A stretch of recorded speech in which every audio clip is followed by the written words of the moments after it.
Party కార్యాలయం రోజు అక్కడ కూర్చోవడం, అక్కడ పబ్లిక్ అందుబాటులో ఉండటం, అట్లాగే వచ్చినటువంటి వాళ్ళ సమస్యల్ని మీడియా దృష్టికి తీసుకెళ్ళటం, అట్లాగే లోపాలు ఏంటి అన్నది మీడియాతో మాట్లాడుతూ ఉండడం, ఇదొక నిరంతర ప్రక్రియ.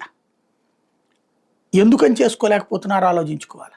పార్టీ సంస్థాగత నిర్మాణం ఎక్కడ వేసిన గొంగళి అక్కడగానే ఉంది. ఆ మధ్యన డివిజన్ కమిటీలు, బూత్ కమిటీలు వేస్తున్నారన్నారు, ఎటు కాకుండా ఆగిపోయింది. ఎట్ ద సేమ్ టైం అడుగు ముందుకి 6 అడుగులు వెనక్కిలాగా ఉంది. ఎవరైతే కీలక పాత్ర పోషిస్తారో వాళ్ళందరూ కేసులు, అరెస్టులు, జైళ్ల కారణంగా వాళ్ళెవరూ అందుబాటులో లేరు. ఎట్ ద సేమ్ టైం ఈ పని ఏం జరుగుతుందో తెలియదు.